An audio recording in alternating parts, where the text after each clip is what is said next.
So, and the usual stuff. Look at me, forget the cameras here, all that fun stuff. all right, so we're supposed to have a conversation about Macs, but I think we're talking to the Channel 9 audience, right? Yeah, You're talking to me. I'm talking to you. So, who are you guys? First of all, what the hell are we doing here? I'm Piero Sierra. This is Colin Anthony. How are you doing? And Dave Citron. great. And what is Max? That's a hard question, man. So what is Max? And what was the goal of the project? Why don't you show it to me, because it's cool. Okay, well, I'll give you a demo, but I think I should put a little framework around the demo to make it easier to understand what we're doing. We're, all of us really, and most of the folks that are on our team, we're part of the Explorer team for Windows for a long time. So we were doing in different forms, right? So part of our team actually went and did MSN Explorer. Part of our team was doing the Windows Explorer, Internet Explorer, and the Windows Shell. And we were working on Vista. And in Vista, we had these goals of creating a new experience for how people manage their data. And I think you will see it as people install Vista and play with it. A lot of those ideas were realized, and we're very excited about them. But we wanted to, as Vista is kind of landing and people are, just fixing bugs and focusing on getting that thing out the door, we wanted to think, what could we do even further out than Vista?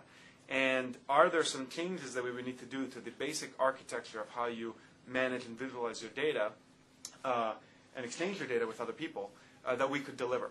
So we created this project, Project Max, to build this experience that really lets you visualize, organize, and exchange any kinds of data with super rich, cool views, and really with anybody across the internet, so peer-to-peer, taking advantage of a lot of these things that both the new WinFX platform that's available, so we're using that, and we're really excited about that, Avalon and Indigo, and various parts of the CLR, as well as creating a peer-to-peer infrastructure so that you can share data with people as you know how that works, and visualizing things really richly, which is surprisingly hard to do if you want to be able to have it abstract. If you think a little bit about those web mashups where people are taking GPS data of photos and putting it on top of a Google map, and they're doing that in kind of an ad hoc fashion. There's no standard scheme underneath to describe the data. There's no way to plug in the views together. The views aren't nestable and connectable together. And so we thought, boy, what could we do in the longer time frame? So really, we're much more in the Windows Live and maybe even Blackcomb time frame in terms of being a product. Right now, we're more of an incubation of a product. And so with that, we started building this thing. So if you want to just look at this, I have two computers here. I'm Demo 1 and then Demo 2. Okay. And they're currently, I'll sign out just to show you, but they're currently signed in. Right now, our sign-in identity authority is Passport. So you just sign in. And then what that actually works. Yep, this is, wow, it's amazing. So I'm signing in into Passport. Yep. And when I sign in here, I'm getting a certificate back from passport.com. Okay. And so then we can use that passport to exchange data richly between different clients of Macs. And so the first scenario we focused on was making lists of photos and sharing them with people across the internet. And we figured that was a great scenario. It's meaty. People definitely need to do it. And if you think about sharing photos across the internet today, it's both difficult and lame. Right. It's difficult because what are you going to do? Burn them on a CD and mail a CD to somebody? I mean, if you want to share the master photos, right, not some like crappy little version that you put on a website. And it's lame because the person that receives them, even in the best possible scenario where they got an email, CD from you in the mail and they put it in their computer, all they get from that is a slideshow of photos. Photo 1, Photo 2, Photo 3. And so we thought we could do better than that. So the first thing you'll see here is I can go ahead and create a list of photos. And so I can go navigate any of my folders here. So I'll just click the Browse for Photos. And you see that these are the folders on my hard drive. And I can zoom this in a little bit if I can't see them well enough. Yeah. Click and go into that folder there. And I can select some photos to add. So I'll add this one, this one. I'll go back up, and I'll go into another folder. Let's go into this Art and Nature folder. And maybe we'll add all of these pictures.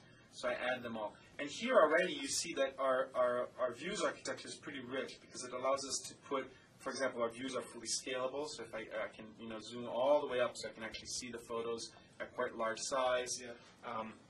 And it's all single click. So as I click around here, let's go add a few more photos to this. Maybe some of these. We'll add that penguin shot. So when I click on it, single click, it just adds it to the bottom of the list. If I want to rearrange it, I can drag it, put it somewhere else in the list, and just drop it maybe in here. That's so cool. And so now I've made my list, and I say create list. So now we have a list of photos. And our goal is to share it with somebody. So the first thing I want to do is maybe put them in order. So maybe I'll start with this picture of the sunflower because it's a nice picture. I'll put this one first. I mean, actually, this picture is kind of drab, so I'll just remove it. Now I have my photos exactly the way I want them. And I can share them across the internet by just giving them a name and putting some people on them. So let's go ahead and do that. So let's call this, demo photos. And I'm going to hit the share button. And I'm going to type in mdemo2@hotmail.com. And here I can type in as many email addresses as I want to. They're just passport, use limited accounts. And so I type in here, check out these cool photos. And I hit share. So now what happens is an invitation to this album has been sent up to a server. Okay. No files have left the hard drive in any way. But the invitation to the album has gone up to a server. This computer here goes, checks to see, is there an invitation for me to a peer-to-peer session to download photos from somebody else? And if this computer finds one, then these computers will try to establish a direct peer-to-peer connection to copy the data over between each other. Okay. If there is a problem with that in any way, for example, if there's a firewall in the way, or if there's two firewalls in the way, which is the worst possible case, then we have a relay server, and we just bounce the data off the relay server. Our servers never actually hold the photos, but they just bounce the encrypted little blobs of the photos back and forth. Yeah. And how many people can you share with? Is it just one computer to one computer, or can I? No, you seven people who are all right. in my group. Or? So right now you can share out from this computer. You can share out to as many people as you want, like to say 100 people. Okay. If they're all downloading at once from you, well then they're all going to be limited by the upload bandwidth that you can send them photos. So the experience won't be great because it'll be kind of slow if you try to share with 100 people. But we're investigating some technologies to kind of work around that. Okay. And can I share photos and videos, or just photos? So over time, you should be able to visualize, organize, and exchange any data that you care about, whether it's any data. So whether it's music, videos, Word documents, the TV shows that your TV has recorded, emails, blog, RSS data, I think is going to be very interesting for us as well. So really, our platform is sort of agnostic to that. You just have to add a new data type, add a new schema, and add a little bit of UI for your particular scenario. Over time, we hope that we get it that way. And you guys are running this on Windows XP. This is not Windows Vista, right? It looks very cool. Oh yeah, this runs on Windows. This actually runs on Windows Vista, but in private builds. Right now, it runs on Windows XP SP2, and it requires the latest WinFX drop, the WinFX drop that was released at the PDC. Which is about 30 megabytes. 50. And the install process for that's a little bit painful. So this isn't quite for. Or is this going to cost me money at some point? We don't know what the product for this is really. Okay. So right now it's definitely a free tool. You can use it to share photos with anybody you want. But we are running servers that cost us money to run. But right now we just want to get a user base, try out our technology, make sure that that connectivity stuff works, make sure that we have a platform where other people can build experiences. Over time, we hope to find a way to fit this in with existing Microsoft products and strategies, be they in Windows or in Windows Live or other parts of the company. Okay. So we don't really know what that is. Frankly, we just don't know right now. Is it true that this is all built with .NET-based technology? Yeah. This is it's a .NET-based application in Avalon. Code, right? This is all managed code. The reason I'm shaking this window is to show you that it's the big boogeyman of performance. It's not a slow app. This is an entirely managed application. It runs in Avalon. And you can see that performance is pretty decent. When I go ahead and I make a list, you see that we're reading a bunch of files really quickly. You can see when I'm just doing a kind of a perf test to show you hey, things, that's not bad. And we are working with, the thing is we're kind of an early advanced team with the WinFX organization. So we give them a lot of feedback on people trying to write a real application, deploy it, have real customers actually use it in WinFX, what works well, what doesn't work well, where the APIs fall short, where the performance isn't where we want it to be. The technology used to be called Avalon, or Avalon's a part of WinFX. Avalon is a part of WinFX. WinFX is this umbrella for the new set of Windows APIs. It includes Avalon, Indigo, the CLR, the latest CLR, and then, the .NET framework. And then eventually will contain other things, like possibly WinFS and things that go in there as well. We use the latest released version of the WinFX, which is the version that was released at the CLR, at the PDC. What? The September CTP. And so when you install Macs, we automatically take care of installing all of that for you. But I know that some of the people that are going to be watching this video probably have a newer version of WinFX, and our Macs will not run with that. So we're just playing catch up a little bit there. And when the beta 2 comes out, I think sometime in December, we'll update. A new version of Macs to run on that. Correct. We auto-update. So once you install Macs, we just, through Microsoft Update, we just push out new versions of it that try to stay current with the latest OS releases as well, or OS component releases as well. And do you want to show some of the other capabilities Yeah, we let's have go on ahead. with some of the other views? Sure. Let's And a lot of this stuff first looks let's go like, ahead and receive an album. Was this stuff from research? This looks like a lot similar to the stuff we saw Media here. frame. Yeah, media Yeah. frame and some of the stuff that Curtis showed us. Curtis Wong. Yeah, we spent a lot of time talking to those guys and getting inspiration from them. It's no code from research, but it's a lot of ideas from research in this particular case. Interesting. And a lot of, if you think about just data visualization, which we'll show you in a second, there is a really rich body of knowledge around how to visualize data in rich ways that we want to tap into. Okay. So let's go ahead and receive that list. So you'll go to other people's lists, and you'll notice that the Demo Photos album is available here. And it hasn't been downloaded yet. I can see it. When I click on it, I can accept it or decline it, because we don't show any photos for privacy reasons. But if I go accept, now it's going to try to establish a connection between these two computers and download the photos. So you can see that they're coming in there. We have 37 photos. They're coming in relatively quickly. The speed of that connection makes me think that we actually have been able to successfully establish a peer-to-peer connection between these two peers. And they're both on the same network, so in theory, they should just talk to each other full bandwidth. Sometimes, though, even that fails. And so we use a combination of IPv6, Dorito tunneling, and our connectivity server to try to establish the best possible connection that we can. So sometimes the connection is not this fast, but this is good news, because these are very large photos. And we're not. How large are these? They're like 2 megabytes each. They're like 8 megapixels, so they're large photos. And if I come in here, you'll see now that the album is downloaded. So now I can go look at this album and play it.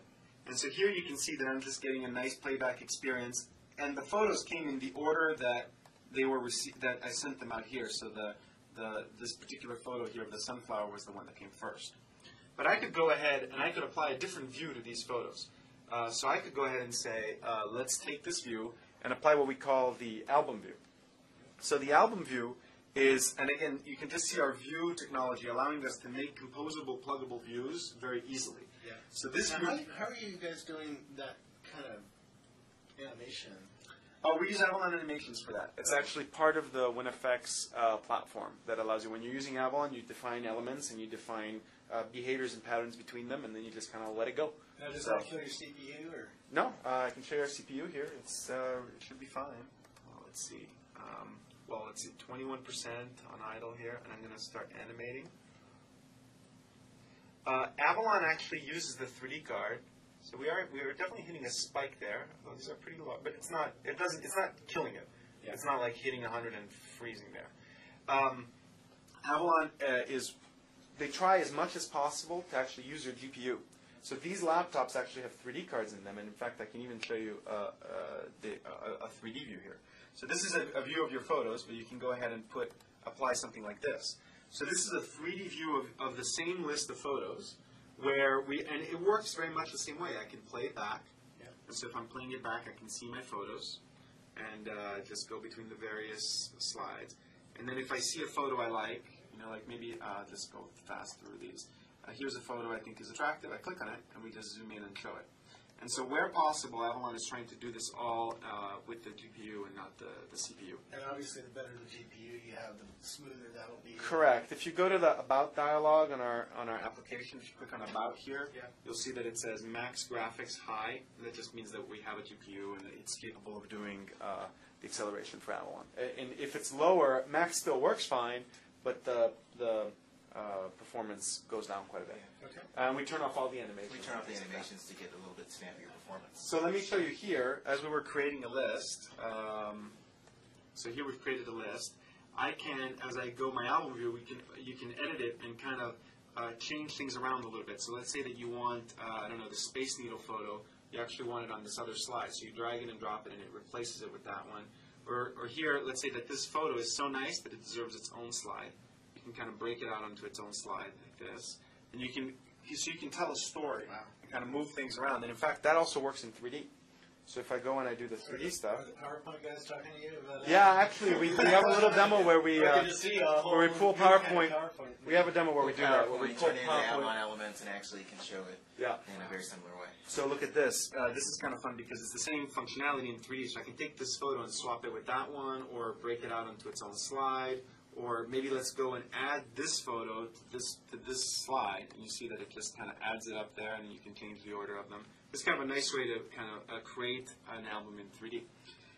And this is what you saw there. That feature set is what was released on Microsoft.com/Max, and you can just go download it and play with it. We've been adding new features. I'll give you a sneak peek of just a little thing we added. So if you select the photo and you hit annotate, this is kind of new. We bring up an annotations dialog, and we show the crop lines of where the photos can be cropped, and we can say, we can scribble on the photo and say, hey, look at this guy. I don't have a pen on this thing. So writing. With a tablet, it works great. With a tablet, it's great, but surprisingly, we've been scribbling on our photos this with the mouse, and it's a lot of fun. And this, for us, was extremely easy to do because all we had to do was, in Avalon, create a, what's it called, an ink canvas, I think it's called? Control. Which we just overlay on top of our photos and say, write ink, and then sync that over. So, in fact, if I go ahead and I sync this, so this is the urban album with a little annotation there. And I'm going to head and share it back in demo2@hotmail.com. Oh, one, sorry. Share. If I come here and I download that album, I should have the ink annotations being shared as well, and we can just set that happening in the background. That's a different urban album. We have two of them. I've shared that one before, but it doesn't matter. Very cool. So we'll let Any that go. tips for, since you guys are probably one of the first teams in the world to use Avalon and use WinFX, any tips for the .NET programmers who watch Avalon? Well, you've been handling the Avalon relationship. I don't know if you have tips for developers. Tips for developers specifically. I don't think I have any. No, we could talk to some of the. You're looking at the PMs. Yeah, we're the high level marketing. We need to go around the hall. You need to walk around the hall and see to show you the album. Yeah. Yeah. Well, we thought we had you going there for a while, but notice that this is the other computer now, and the album and the annotation have arrived together. Cool. So that's kind of a nice new feature for us. Well, we'll have to sit down with somebody. I know. Yeah. Well, you know Ben Kahn, right? And he spends a lot of time working with the Avalon team, and hopefully the constructive tips. The Avalon team isn't always. Sometimes we get into little yelling matches, but I want to hear the dirt. all for the benefit of the platform. We're very excited. We have been. So our product. Let me tell you a little bit about our development cycle, because that's we're trying some things that are maybe not new to the industry, but certainly new to Microsoft. So we are. This is not a real released product yet. It doesn't even have an official name. It doesn't have a marketing strategy. It doesn't have anything. Keep the name. I like the name too. I know. We're gonna try. We'll see. What are the marketing people? I know. It's gonna be Microsoft Data. It's gonna be Microsoft Data Exchange Visualization App or something by the time marketing's done with it. But someday I'm gonna get slapped by a You're gonna get a hold of it. It's like there's a good reason for all those.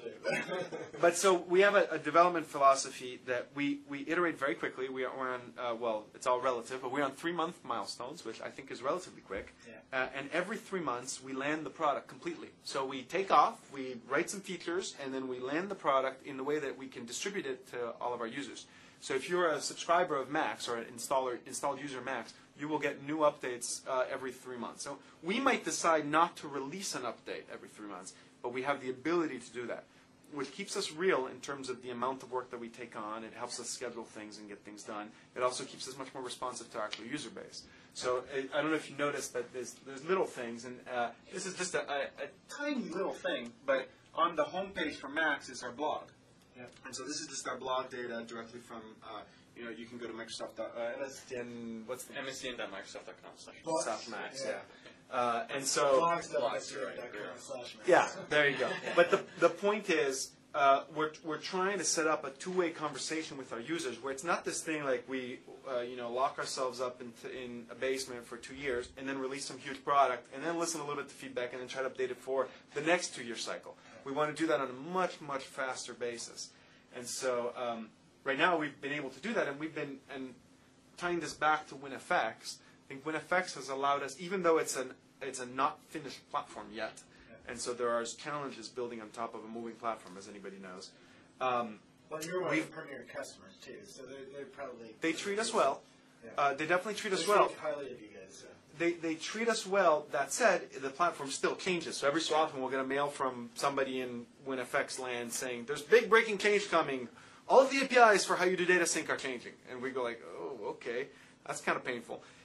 Despite that pain, we were able to build what you see here in 3 of our little 3-month jumps effectively, which I think is very fast.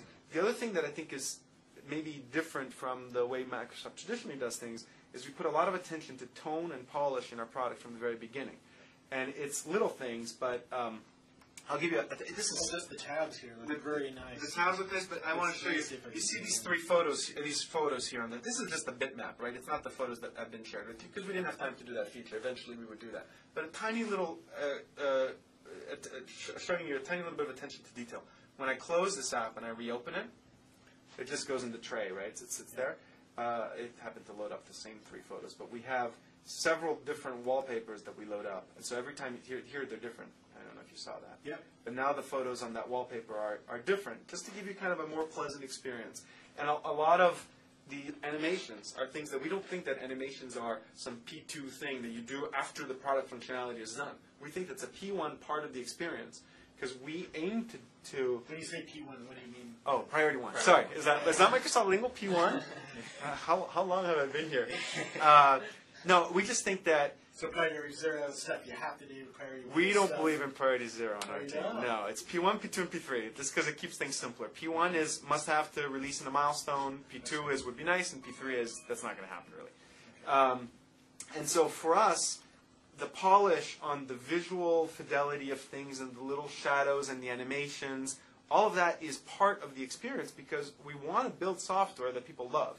I don't think Max is there yet by any stretch of the imagination, but we don't want to build software that people use because it's useful, but they see this other thing that's much shinier over there, and we want them to love it. And I think actually our main competition on that front is Apple.